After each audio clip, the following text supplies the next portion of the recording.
கர்த்தருடைய பரிசுத்த நாமத்திற்கு மகிமை உண்டாவதாக.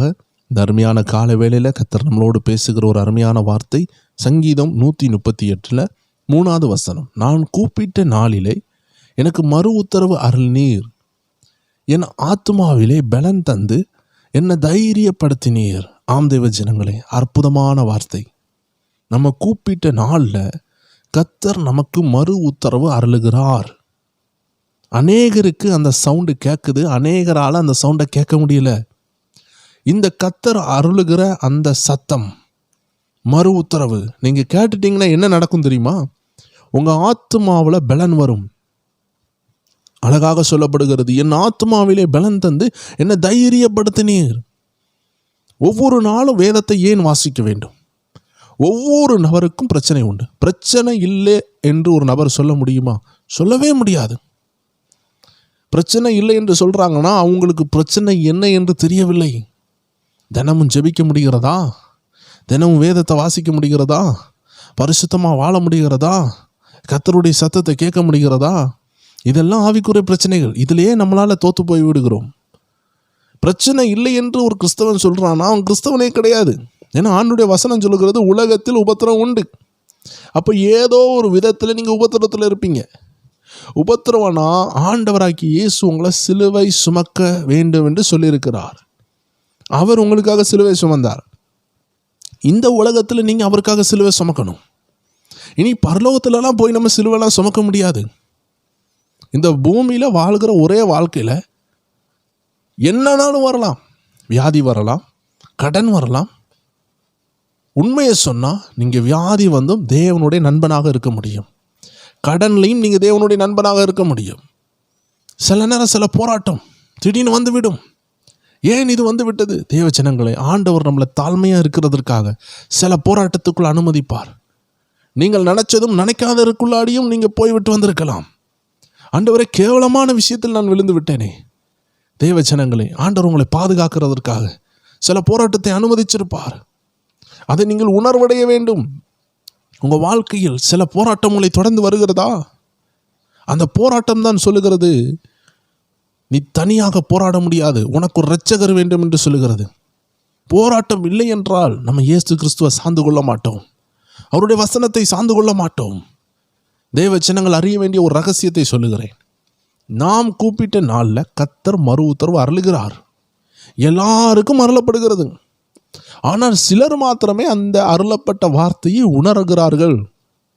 ஏன் உணர முடியவில்லை? உணர்ந்தால் ஆத்மாவில் பலன் வந்துவிடும். சாத்தானுக்கு இது தெரியும்.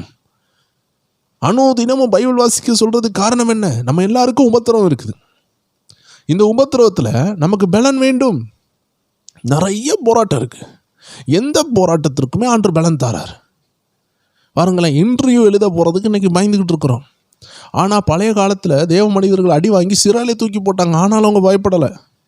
தேவ ஜனங்களே, நீங்கள் ஏன் பயப்படணும்? நீங்கள் பயப்பட வேண்டிய அவசியம் இல்லை. இன்டர்வியூக்கு போனாலும் மனிதனாக ஒரு பயம் வரும். ஆனால் கர்த்தர் தரணும்னு நினச்சிட்டாருன்னா தருவார். நீங்கள் பயப்பட வேண்டிய அவசியம் இல்லை. அதற்குன்னு உதாசனமாக இருக்கக்கூடாது. கொஞ்சம் முயற்சிகள் எடுக்கணும், படிக்கணும், ஜெபிக்கணும். ஆனால் அதற்கு நிறைய பேர் ரொம்ப பயந்து கைகாலெலாம் நடுங்கி அங்கே போய் நல்லா பெர்ஃபார்ம் பண்ண வேண்டியவங்க அந்த பயத்தினால பெர்ஃபார்ம் பண்ணாமல் போயிடுவாங்க. அவங்களுக்கு நல்லா தெரியும். அதனால் தேவ ஜனங்களே, இன்னைக்கு இந்த பயம் நம்மளை விட்டு போகணுன்னா நமக்கு கர்த்தருடைய வார்த்தை தேவை. எந்த விஷயமா இருக்கலாம். சிலர் ஐசியூ வார்டில் இருப்பாங்க. வேதத்தை வாசித்து இருந்தாங்கன்னா, இல்லை அந்த காலை வேளையில் யாராவது வாசித்து சொல்லி கொடுத்துருந்தாங்கன்னா, வாசிக்க முடியாத லெவலில் இருக்கலாம். கேட்க மட்டும் முடியும். வாசித்தால் கர்த்தருடைய வார்த்தையை வாசிக்கும் பொழுது கர்த்தர் பேசுகிறத உணர்கிற ஒரு தேவ பிள்ளையாக இருந்தீங்கன்னா உங்கள் ஆத்துமால சமாதானம் வந்துடும். தப்பிக்கவே முடியாதுன்னு ஒரு சூழ்நிலை இருக்கலாம். எங்கே போனாலும் தப்பிக்க முடியாதுன்னு இருக்கலாம். லாயரை பிடித்தாலும் தப்பிக்க முடியாது, ஜட்ஜை பிடிச்சாலும் தப்பிக்க முடியாது, சீஃப் மினிஸ்டர் பிடிச்சாலும் தப்பிக்க முடியாது. அப்படிப்பட்ட ஒரு சூழ்நிலை இருந்தால் கூட கர்த்தரை பிடித்தால் தப்பிக்க முடியும். அதனால தான் அவர் பேர் கர்த்தர். அதனால தான் அவர் ஆண்டவர். யாராலையும் செய்ய முடியாததை செய்கிறவர் தான் ஆண்டவர். அதனால் நீங்கள் கர்த்தர்கிட்ட பேசணும். நீங்கள் கர்த்தருடைய சத்தத்தை கேட்டு பழகணும். நீங்கள் பழகிட்டீங்கன்னா உங்கள் ஆத்துமால பலன் வந்துடும். அதை தான் சங்கீதக்காரன் சொல்லுகிறார், நான் கூப்பிட்ட நாளிலே எனக்கு மறு உத்தரவு அருளினீர், என் ஆத்துமாவிலே பலன் தந்து என்னை தைரியப்படுத்தினீர். இந்த விஷயம் உங்கள் வாழ்க்கையில் நடக்குதா? தேவ ஜனமே, நீங்கள் ஆண்டவரை நோக்கி கூப்பிடுறீங்க, அவருடைய சத்தம் உங்களுக்கு கேட்குதா? ரெண்டாவது ஸ்டெப், உங்கள் ஆத்துமால பலன் வருதா, தைரியம் வருதா? இது வரலன்னா கர்த்தருடைய சத்தத்தை நீங்கள் கேட்காம இருக்கிறீங்க, உங்கள் ஆசீர்வாதத்தை நீங்கள் இழந்து கொண்டு இருக்கிறீங்க.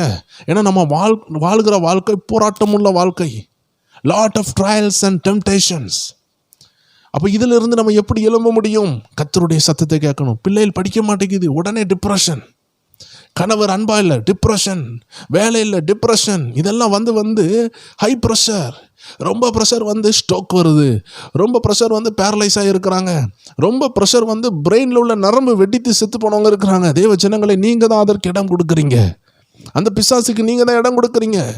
நிறைய பேர் நினைக்கிறாங்க கெட்ட வார்த்தை போட்டால் தான் பிசாசு உள்ள வருவான். இல்லை இல்லை இல்லை, கவலைக்கு இடம் கொடுத்தாலும் உள்ள வந்துடுவான், பயத்துக்கு இடம் கொடுத்தா உள்ள வந்துடுவான், மன்னிக்காமல் இருந்தால் உள்ள வந்துடுவான், கோபப்பட்டுக்கிட்டே இருந்தீங்கன்னா, அனாவசியமாக கோபப்பட்டு இருந்தால் உள்ளே வந்துடுவான், முறுமுறுத்துட்டு இருந்தால் உள்ளே வந்துடுவான், டோட்டலாக டிஸ்டர்பாக இருக்கிறேன், நான் ஃப்ரஸ்ட்ரேட்டடாக இருக்கிறேன், நான் வெக்ஸ் ஆகிட்டேன் அப்படின்னு சொல்கிறீங்களா, உள்ளே வந்துடுவான். அவனுக்கு உள்ளே வர்றதுக்கு நீங்கள் பெரிய பாவம் செய்யணும், குடிக்கணும், சிகரெட்டு விடணும் அப்படிலாம் கிடையாது. நீங்கள் பயந்தாலே உள்ளே வந்துடுவான். Fear is the biggest gateway for demons. பயம் என்பது சாத்தானுடைய பெரிய திறந்த வாசல். நீங்கள் பாவம் செய்ய மாட்டீங்க, நல்ல தேவ பிள்ளையாக இருப்பீங்க, ஆனால் பயந்துக்கிட்டு இருப்பீங்க, சாத்தான் உள்ளே நுழைஞ்சிக்கிட்டே இருப்பான். பாருங்கள், யோபு சொல்கிறார், நான் பயந்த காரியம் எனக்கு நடந்தது. பயப்படக்கூடாது. தேவ ஜனங்கள் பாருங்கள், இன்றைக்கி ஒரு சின்ன பருவம் வந்து அது கேன்சரோன்னு நினைப்பாங்க. பயப்படாதீங்க. இயற்கையாக யோசிக்கலாம், ஒரு வேலை இதாக இருக்குமோ, ஆனால் பயப்படாதீங்க. தேவ பிள்ளைகளுக்கு எதுனாலும் வரலாம். இன்றைக்கி நிறைய பேர் சொல்கிறாங்க தேவ பிள்ளைகளுக்கு கேன்சர் வராது. வரலாம், அவர்கள் செய்த பாவத்தினால் இல்லை, ஆனால் அது அவர்களை கொள்ளாது. தேவ ஜனங்களுக்கு ஒரு போராட்டம் வரலாம், ஒரு சின்ன ஆக்சிடென்ட் வரலாம், இல்லை பெரிய ஆக்சிடென்ட் வரலாம். ஆனால் தேவ ஜனங்களே, அது உங்களை அழிக்கிறதற்காக அல்ல, அது உங்களை உருவாக்குறதற்காக, ஒரு பெரிய சாதனையை பண்ணுறதுக்காக. எந்த உபத்திரவனாலும் வரலாம். தேவ ஜனமே, இந்த உலகத்தில் வாழும் பொழுது நீங்கள் உபத்திரவத்தில் இருக்கலாம், கடனில் இருக்கலாம், தகப்பனை இழந்திருக்கலாம், தாயை இழந்திருக்கலாம், பிள்ளை இழந்திருக்கலாம். எந்த உபத்திரவத்தில் இருந்தாலும் ஆண்டு சொல்லுகிறார், அவருடைய வார்த்தையை கேளுங்கள். ஒரு முறை ஒரு ஆண்டவர் அறியாத சகோதரி தன் பிள்ளையை இழந்ததுனால பைத்தியக்காரி போல இருந்து கொண்டிருந்தாங்க. அவளுடைய பூஜை அறையில் சென்று, ஆண்டவரே என்னுடைய பிள்ளையா எடுத்தேன்னு சொல்லி எல்லா ஃபோட்டோவும் உடைச்சு கொண்டு இருந்தாங்க. இனி ஆண்டவனே இல்லை, தெய்வமே இல்லைன்னு சொல்லி கொண்டு இருக்கும் பொழுது, கண்ணீரோடு அவங்க அழுது கொண்டு இதெல்லாம் செய்து கொண்டிருக்கும் பொழுது, மனநல பாதிக்கப்பட்டவங்களும் இருக்கும் அந்த நிலையில் இருக்கும் பொழுது, அந்த ரூமில் ஒரு வெளிச்சமான ஒரு நபர் காட்சியளிக்கிறார். உனக்கு சமாதானம் என்று சொன்னார். இயேசு கிறிஸ்து என்று கண்டு கொண்டார்கள். அந்த நொடி பொழுதிலே அவர்களுக்குள்ள சமாதானம் வந்தது. அந்த இயேசுவை கண்டார்கள். அவர்கள் ஆண்டவருக்காக எழும்பினார்கள்.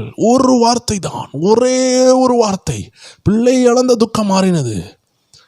அன்னையிலிருந்து ஆண்டவரை தேட ஆரம்பித்தார்கள். ஆண்டவருடைய பிள்ளையா மாறினார்கள். இல்லைன்னா அந்த துக்கத்திலே மரித்து போய் இருந்திருப்பார்கள், தற்கொலை பண்ணியிருக்கலாம்.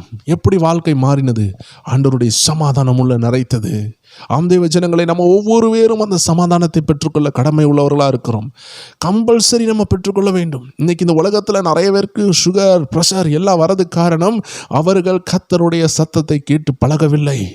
கர்த்தருடைய சத்தத்தை கேட்டு பழகினால் வேதம் சொல்லுகிறது, என் ஆத்துமாவிலே பலன் தந்த. ஆத்துமானா என்னங்க? உள்ள ஒரு விஷயம் நினைக்கிறீங்களா? ஆத்துமானா என்ன? உள்ளே இருக்கிற ஏதோ ஒரு சாதனத்துக்கு ஆண்டவர் சமாதானம் தாராருன்னு நினைக்கிறீங்களா? ஆத்துமான ஒன்றும் கிடையாது. உங்கள் சிந்தனையில் இருக்கிற மனம், சித்தம், உணர்ச்சி, உங்கள் ஃபீலிங்ஸ், உங்கள் வில் பவர், உங்கள் எமோஷன்ஸ், இதுதான் ஆத்துமா. நீங்கள் யாருன்னு ஐடென்டிஃபை பண்ணுறது தான் ஆத்துமா. உங்களுக்கு தாராரு. உங்களுக்கு ஒரு தாய் வந்து ஒரு பிள்ளையை அப்படி கெட்டிப்பிடித்தால் ஒரு அன்பு வரும் பார்த்தீங்களா? இது ஆண்டவர் தாராரு. ஒரு தகப்பன் சொல்கிறார், நான் பார்த்துக்கிறேம்மா, நான் பார்த்துக்கிறேன். புதுசாக வாங்கின ஷூவை கிழிச்சிருவீங்க. நல்லா அப்பா நான் என்ன சொல்லுவாங்க, அதெல்லாம் ஒன்றும் இல்லை, நான் பார்த்துக்கிறேன். அந்த வேர்டில் இருக்கிற பவர் இருக்குது பார்த்தீங்களா? அதுதான் ஆத்மாவில் பலன் கிடைக்குது. இந்த வார்த்தையை ஆண்டு தாராரு. கூட ஒரு அப்பா இருந்து, ஒரு அம்மா இருந்து, ஒரு தேற்றரவாளன், ஒரு நல்ல கணவர், ஒரு நல்ல மனைவி ஒரு கணவருக்கு சொல்கிற வார்த்தையை, ஒரு நல்ல கணவர் ஒரு மனைவிக்கு சொல்கிற வார்த்தையை ஒன்றும் இல்லாத நபர்களுக்கு, வேதனையில் இருக்கிற நபருக்கு ஆண்டவர் தருகிறார். ஏன்னா அவர் நம்ம ரட்சகர். அவர் எப்படி கைவிடுவார்? நம்ம அவருடைய பிள்ளைகள். அவர் நம்மளை கைவிடவே மாட்டார். இன்றைக்கி நிறைய பேருக்குள்ள பிரச்சனையே காரணம், அவர்கள் வசனத்தை கேட்டு அந்த பலனை பெற்றுக்கொள்ளாமல் இருக்கிறாங்க. கர்த்தருடைய வார்த்தையின் பலனை பெற்றுக்கொள்ளாமல் இருக்கிறாங்க. அந்த அருமையான சகோதரி, மகனை இழந்த சகோதரி இயேசுவை பார்த்த பிறகு, இயேசுவின் பிள்ளையா மாறின பிறகு ஒவ்வொரு இடத்துலையும் இயேசுவை பற்றி சொல்லுவாங்க. அவங்க கண்டுபிடித்தார்கள், இந்த உலகமே சமாதானம் இல்லாமல் இருக்குது, என்ன போல தற்கொலை பண்ணியிருக்கும். அதனால் யாரெல்லாம் வேதனையில் இருப்பாங்கன்னு தெரியாததுனால எந்த இடம் போனாலும் கைப்பிரதி கொடுப்பாங்க. கல்யாண வீட்டுக்கு நம்மலாம் போயிட்டு ஃபோட்டோ எடுத்துகிட்டு சாப்பிட்டுட்டு வெளியே வருவோம். ஆனால் இந்த தாயார் அப்படி செய்ய மாட்டாங்க. கல்யாண வீட்டில் வரக்கூடிய அத்தனை பேருக்கும் துண்டு பிரதி கொடுப்பாங்க. இயேசு உங்களை நேசிக்கிறான்னு சொல்லுவாங்க. ஏன்னா ஏதாவது ஒரு ஆத்மா மறித்திடக்கூடாது அல்லவா? அதனால் நம்மெல்லாம் சாப்பிட போகும்பொழுது, என்ஜாய் பண்ண போகும்பொழுது, அங்கே ஐஸ்கிரீம் இருக்கும், சிக்கன் இருக்கும், பிரியாணி இருக்கும், நம்ம சொல்லி கொண்டு போகும்பொழுது நம்மள்ட்ட இருக்கிற ஹைஃபையான காஸ்ட்லியான ட்ரெஸ் எல்லாம் போட்டு எல்லாருக்கும் காட்டலாம், அப்படி ஜாலியாக இருக்கலாம், நண்பர்களை பார்க்கலாம், பழைய ஆட்களை பார்க்கலாம், சொந்தக்காரங்களை பார்க்கலான்னு சொல்லி நம்ம ஒரு கெட் டுகெதர் பண்ணும் பொழுது, கல்யாண வீட்டுக்கு போகும் பொழுது, இந்த சகோதரியோ ஜீவன் மேல கர்சனை உள்ளவர்களாக, ஆத்மாவில் பலன் இழந்தவங்க அங்கே வருவாங்களே, கணவரை இழந்தவங்க அங்கே வருவாங்களே, கடனில் உள்ளவங்க வருவாங்களே. இந்த கல்யாண வீட்டை விட்டு வெளியே போனா தற்கொலை பண்ணுறதுக்கு பிசாசு சிலரை வச்சிருப்பானே, அப்படிப்பட்ட ஒரு ஆளுக்கு நான் பயன்படட்டுமே, ஒரு ஆத்மா பருவத்துக்கு வரட்டுமே சொல்லிட்டு துண்டு பிரதிகளை கையில் வைத்து கொண்டே இருப்பார்கள். எத்தனை மாற்றம் பார்த்தீங்களா? இயேசு வந்து விட்டால் நம் வாழ்க்கை மாறிவிடும். எல்லாரும் ஜெபிப்போமா? அன்பான ஆண்டவரே, இந்த அருமையான நேரத்தில் எங்கள் ஆத்மாவில் பலனை தாரும் அப்பா.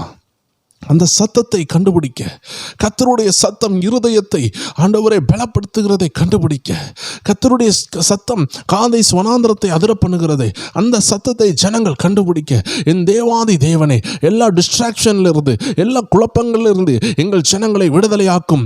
அவர்களும் சத்தத்தை கேட்கட்டும். இயேசுவின் நாமத்தில் ஜெபிக்கிறோம் எங்கள் ஜீவனுள்ள நல்ல பிதாவே. ஆமேன், ஆமேன், ஆமேன். God bless you. எல்லா பிரைட் டைம் ஃபேமிலி மெம்பர்ஸுக்கும் அன்பின் வாழ்த்துக்கள். நம்ம ஜெப நேரம் டிவியில் 1000 துதிகள் ரிலீஸ் பண்ணோம். கேட்காதவர்கள் கேட்டு மகிழுங்கள். சேனலோடு இணைந்து கொள்ளுங்கள். வருகிற நாட்களில் நம்ம வேதாகமத்தை இந்த வருஷம் முடிகிறதுக்குள்ளாடி இருதயத்துக்குள்ளே கொண்டு போகிறோம். அந்த வார்த்தைகளை எல்லாம் கொண்டு போவோம். தெய்வ ஜனங்கள் இணைந்து கொள்ளுங்கள். அந்த நிகழ்ச்சியெல்லாம் ஜெப நேரம் டிவியில் வெளிவரும். தொடர்ந்து இணைந்து கொள்ளுங்கள். கர்த்தர் உங்களை ஆசீர்வதிப்பாராக. மீண்டும் இரவு சந்திக்கலாம். God bless you.